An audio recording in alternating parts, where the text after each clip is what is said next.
காரைக்குடியில் பட்டப்பகலில் இளைஞர் மீது பெப்பர் ஸ்ப்ரே அடித்து 25 லட்சம் ரூபாய் வழிப்பறி செய்த சம்பவம் பரபரப்பை ஏற்படுத்தியுள்ளது. சிசிடிவி ஆதாரம் கிடைத்தும் கொள்ளையர்களை பிடிக்க முடியாமல் போலீசார் திணறுவது ஏன்?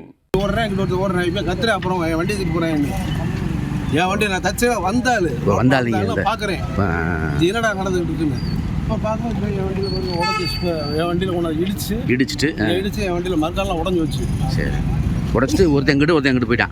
பிச்சுட்டு ஓடுறான். அப்புறம் கத்துறா வண்டி போச்சு அப்புறம் வண்டி போச்சு என்ன பாருங்க பணம் போச்சுங்கிறாப்புல. சிவகங்கை மாவட்டம் தேவகோட்டை அருகே கண்ணங்குடி பகுதியைச் சேர்ந்தவர் அரவிந்தன். 30 வயதாகும் இவர் காரைக்குடி பர்மா பஜாரில் உள்ள நிதி நிறுவனத்தில் கலெக்ஷன் மேனேஜராக பணியாற்றி வருகிறார். ஞாயிற்றுக்கிழமை அன்று தனது பைக்கில் 25 லட்சம் ரூபாயை எடுத்து வைத்துக் கொண்டு சென்றுள்ளார்.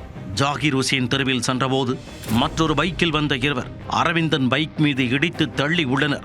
இதில் நிலை தடுமாறி அரவிந்தன் கீழே விழுந்ததும் அவரை தாக்கி பெப்பர் ஸ்ப்ரே அடித்துள்ளனர். பின்னர் 25 லட்சம் ரூபாயுடன் அரவிந்தனின் பைக்கையும் வழிப்பறியில் ஈடுபட்டவர்கள் ஓட்டிச் சென்றுள்ளனர். இது தொடர்பான புகாரில் சம்பவ இடத்திற்கு வந்த காரைக்குடி டிஎஸ்பி பார்த்திபன் விசாரணை மேற்கொண்டார்.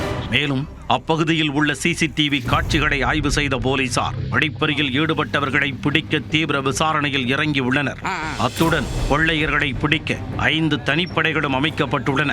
வழிப்பறி தொடர்பான சிசிடிவி ஆதாரம் போலீசார் கைக்கு சென்றபோதும் குற்றவாளிகளை பிடிக்க முடியாமல் அவர்கள் திணறி வருவதாக பொதுமக்கள் குற்றம் சாட்டியுள்ளனர். காரைக்குடி பகுதியில் தொடர்ச்சியாக பூட்டியிருக்கும் வீடுகளில் கொள்ளை மற்றும் வழிப்பறி சம்பவங்கள் அதிகரித்து வருவதாக பொதுமக்கள் கூறியுள்ளனர். இதனால் போலீசார் விரைந்து கொள்ளையர்களை பிடிக்க வேண்டும் என்று கோரிக்கை விடுத்துள்ளனர்.